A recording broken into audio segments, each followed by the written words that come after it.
हाँ तो दोस्तों चलिए आज अपन इकोनॉमिक्स के बेसिक कंसेप्ट सीरीज़ में एक नए कॉन्सेप्ट को डिस्कस करेंगे। कॉन्सेप्ट है सप्लाई ऑफ मनी या मनी सप्लाई। देखिएगा मनी सप्लाई क्या होता है। जब हम मनी सप्लाई की चर्चा करते हैं तो सबसे पहले देखेंगे कि सप्लाई ऑफ मनी एक स्टॉक कॉन्सेप्ट है। दो कॉन्सेप्ट होते हैं, एक स्टॉक होता है और एक फ्लो होता है। हमने नेशनल इनकम पढ़ा था तब बताया था मैंने कि नेशनल इनकम है वो फ्लो कॉन्सेप्ट है, जबकि सप्लाई ऑफ मनी या मनी सप्लाई है वो एक स्टॉक कॉन्सेप्ट है। तो इसकी डेफिनेशन क्या होगी? तो स्टॉक कॉन्सेप्ट है, इस कारण हम डेफिनेशन बोल सकते हैं कि एक निश्चित समय में किसी समय बिंदु पर एक निश्चित समय बिंदु पर देश में लोगों के पास उपलब्ध कुल मुद्रा के स्टॉक को हम मनी की सप्लाई या मुद्रा की पूर्ति कहते हैं। फैक्ट देखिएगा कि हम इसमें देश की सरकार के पास मुद्रा के स्टॉक, देश की सरकार के पास मुद्रा के स्टॉक और देश के समस्त बैंकों के पास मुद्रा के स्टॉक को सम्मिलित नहीं करते हैं। ध्यान दीजिएगा कि सरकार के पास में जो स्टॉक है मनी का और बैंकिंग सिस्टम के पास में जो मनी का स्टॉक है उसे अपन मनी सप्लाई के अंदर इंक्लूड नहीं करते हैं। अब देखिएगा क्यों नहीं करते हैं। क्यों नहीं करते हैं तो देखिएगा क्योंकि गवर्नमेंट और बैंकिंग सिस्टम मनी की सप्लाई को डिटरमाइन करने वाले होते हैं, ये प्रोड्यूसर होते हैं, सप्लायर होते हैं। इस कारण इनके पास में उपलब्ध स्टॉक को अपन मनी सप्लाई में इंक्लूड नहीं करते हैं। देखिएगा आगे कि मनी के प्रोड्यूसर कौन है, मनी के सप्लायर कौन है। तो सप्लायर को हम दो तरीके से समझ सकते हैं, एक तो देश की सरकार और दूसरा होता है बैंकिंग सिस्टम। अब बैंकिंग सिस्टम किस तरीके से करेगा? बैंकिंग सिस्टम दो तरीके से, या तो सेंट्रल बैंक की बात करेंगे या फिर अपन दूसरा है कमर्शियल बैंक्स जितने भी हैं वो प्रोड्यूस करते हैं। तो हमारे ध्यान में आ गया होगा अब मनी के प्रोड्यूसर कितने हैं? तीन हो गए, सरकार हो गई, केंद्रीय बैंक हो गया और व्यापारिक बैंकें हो गई। आगे देखते हैं हम कि मनी की सप्लाई को ज्ञात करने के लिए दो सिद्धांतों की हमेशा चर्चा की जाती है। वो दो सिद्धांत कौन से? एक तो बैलेंस शीट थ्योरी जिसको अपन बैंकिंग थ्योरी के नाम से भी जानते हैं, और दूसरा सिद्धांत है मनी मल्टीप्लायर या फिर हाई पावर मनी। तो दो सिद्धांतों की चर्चा करेंगे, जिसमें पहला सिद्धांत बैलेंस शीट जो कि चैंडलर ने दिया था, और इन्होंने कहा था कि जो मनी की सप्लाई है वो मॉनिटरी लायबिलिटीज़ के बराबर होती है। चलिए अपन पहले चर्चा करते हैं बैंकिंग सिस्टम की। तो रिजर्व बैंक ऑफ इंडिया ने पहली बार मनी की सप्लाई की जो अवधारणा है उस पर विचार करने के लिए फर्स्ट टाइम 1961 में एक कार्यकारी दल का गठन किया था। अब कार्यकारी दलों की या समूह की बात करें तो अभी तक तीन कार्यकारी समूह बनाए गए हैं। प्रथम समूह जो बना था 1961, दूसरा 1977 और तीसरा 1997। 1961, 1977 और 1997 ये जो कमेटी है वो वाई.वी. रेड्डी कमेटी बहुत ही इम्पोर्टेंट कमेटी है। तो चलिए अब एक एक डिस्कस करते हैं अपन कि प्रथम कार्यकारी समूह के क्या क्या रिकमेंडेशंस रहे होंगे, क्या क्या उनकी संस्तुतियाँ रही होगी और उस पर रिजर्व बैंक ने क्या एक्शन लिया। तो देखिए जब 1961 में ये समूह बना तो उसने 1964 में अपनी रिपोर्ट पेश की थी, और 1967-68 तक आरबीआई मनी सप्लाई के लिए सिर्फ एक ही माप का उपयोग करता था और वो माप था एम, और उस एम को मेज़र करते थे एम बराबर C+DD+OD, जिसे वर्तमान में कहा जाता है M1 कहा जाता है। क्लियर है? C का मतलब है लोगों के पास में करेंसी कितनी है, नोट्स और कॉइन्स के रूप में। DD मतलब डिमांड डिपॉजिट, ऐसी जमाएँ जो मांगने पर मिल जाए जिसे मांग जमाएँ कहा जाता है। और OD other deposit reserve bank के पास में कितनी है, इसको आगे अपन डिटेल में चर्चा करेंगे।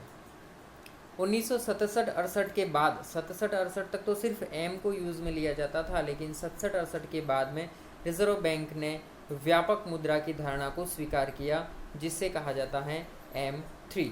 ध्यान रखिएगा कि पहले कार्यकारी समूह में क्या रिकमेंडेशन हुए और क्या चेंजेस हुए थे। सेकेंड रिकमेंडेशन क्या क्या हुए? सेकेंड जो दूसरा कार्यकारी समूह बना था 1977 में रिजर्व बैंक ने बनाया था, उसने क्या क्या रिकमेंड किया उसको देखिएगा। ये समूह जो बनाया गया था उसने अपने जो एस्टीमेट या अपने जो रिकमेंडेशन है वो तरलता के अंश के आधार पर दिए। डिग्री ऑफ लिक्विडिटी के आधार पर दिए थे और इन्होंने 4 माप प्रस्तुत किए। 4 माप कौन कौन से जो वर्तमान में चलते हैं, M1, M2, M3 और M4। ये 4 माप कब दिए गए थे? 1977 में जो कमेटी बनी थी उस दूसरे कार्यकारी समूह ने दिए थे, जो वर्तमान में अभी भी चलते हैं।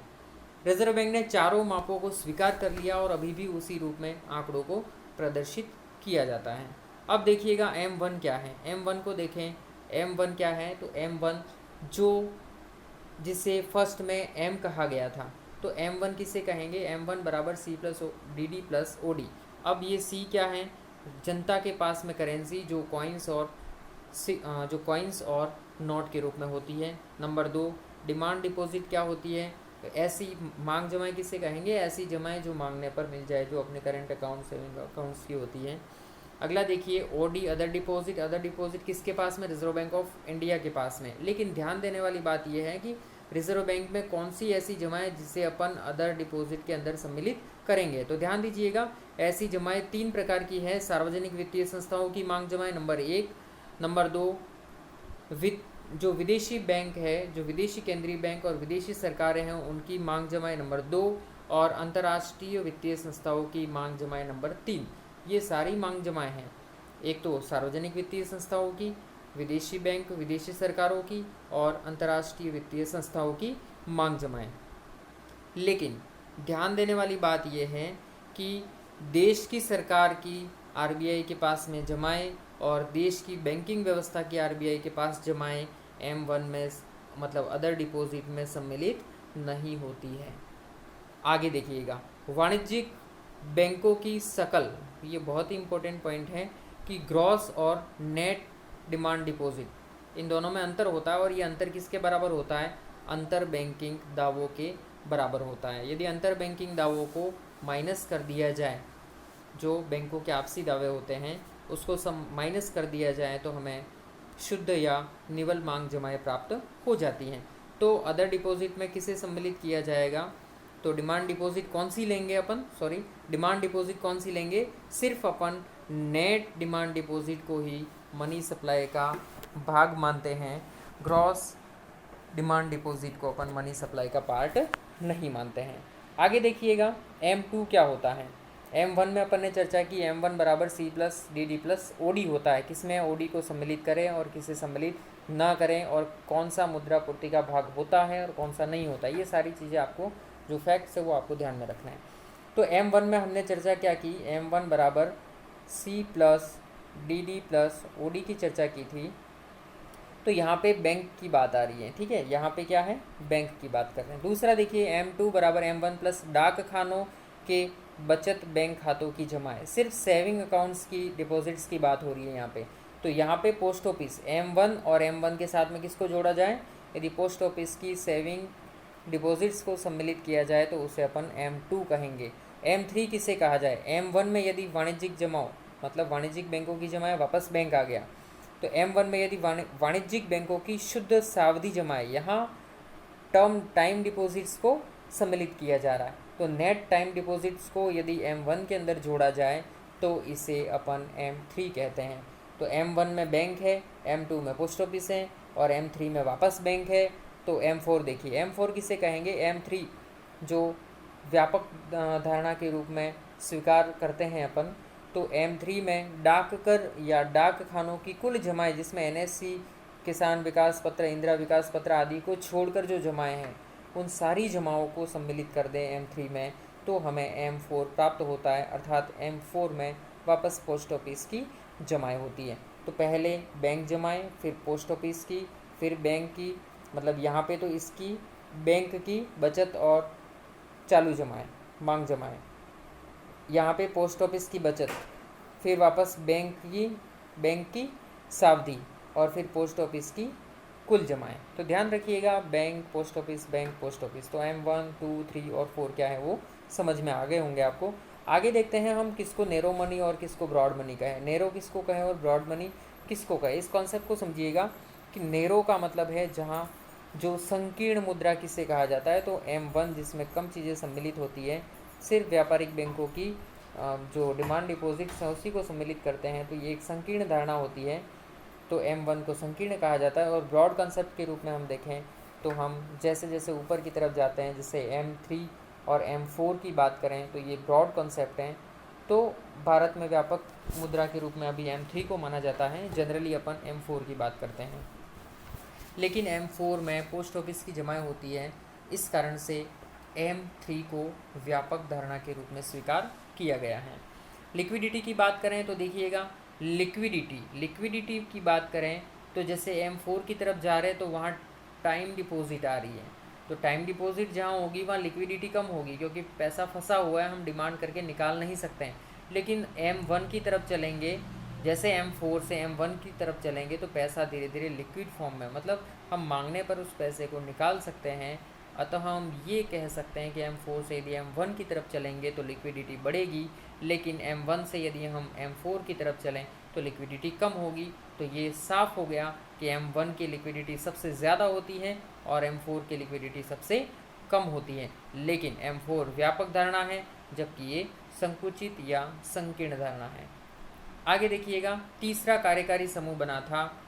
तीसरे कार्यकारी समूह जो 1997 में बना था, 98 में इन्होंने रिपोर्ट दी थी और YV रेड्डी की अध्यक्षता में इसका गठन किया गया था। इन्होंने जो रिकमेंडेशन किए थे वो देखिएगा, उन्होंने रिकमेंडेशन किए थे 2 टाइप के, और उसमें इन्होंने कहा कि एक मॉनिटरी एग्रीगेट्स और एक होते हैं लिक्विडिटी एग्रीगेट्स। इन्होंने मॉनिटरी एग्रीगेट्स को 4 टाइप में बांटा और लिक्विडिटी एग्रीगेट्स को 3 टाइप से बांटा था। ये 4 टाइप थे मॉनिटरी एग्रीगेट्स में M0, M1, M2 और M3, जबकि लिक्विडिटी एग्रीगेट्स जो हैं वो थे L1, L2 और L3।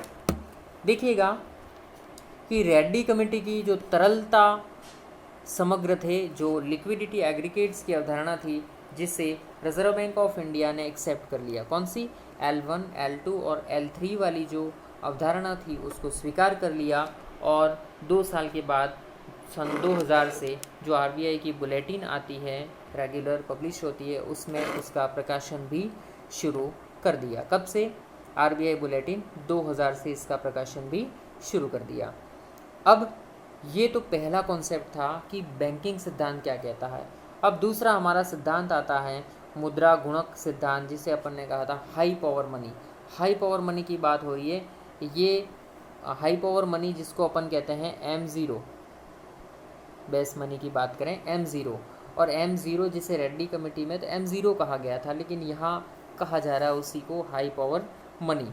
High power money H बराबर C+R, जनता के पास में करेंसी, और रिजर्व क्या है?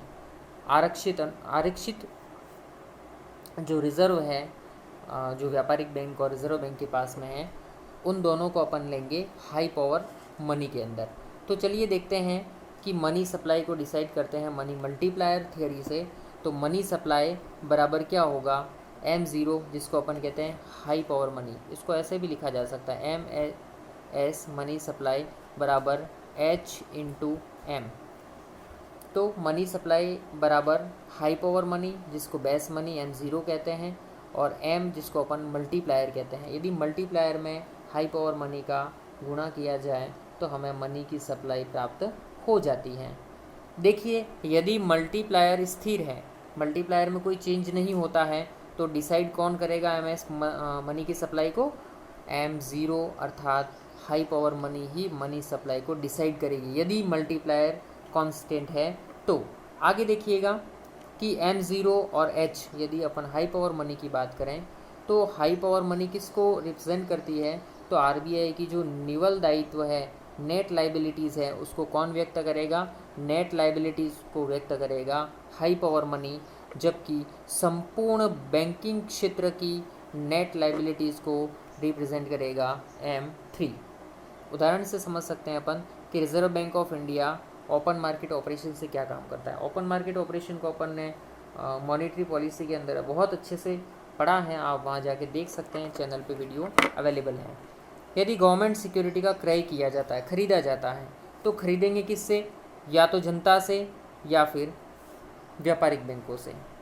जनता से तो सीधे खरीद नहीं सकती है रिजर्व बैंक ऑफ इंडिया, तो इनडायरेक्टली खरीदेगी उनसे, तो परोक्ष रूप से, और बैंकिंग क्षेत्र से वो सीधे तरीके से प्रत्यक्ष तौर पे खरीद सकती हैं। तो ऐसी स्थिति में क्या होगा? जब reserve bank of India government securities क्रय करती है, खरीदती है, इसका मतलब उसके पास में रिजर्व बढ़ेंगे उसके, तो उसके पास जैसे ही मात्रा बढ़ेगी तो जो रिजर्व बढ़ने के कारण हाई पावर मनी बढ़ती जाएगी, क्योंकि वो किसके पास जा रही है, रिजर्व बैंक ऑफ इंडिया के पास में जा रही है। तो उसके पास में हाई पावर मनी, जो जैसे ही अपन ओपन मार्केट ऑपरेशन में गवर्नमेंट सिक्योरिटीज़ को क्रय करती है, तो इससे क्या होगा, हाई पावर मनी बढ़ेगी। क्लियर है यहाँ तक? चलिए आगे देखते हैं अपन नेक्स्ट। अब यहाँ देखिए कि हाई पावर मनी का एक फार्मूला लिखा हुआ है C+R+R1।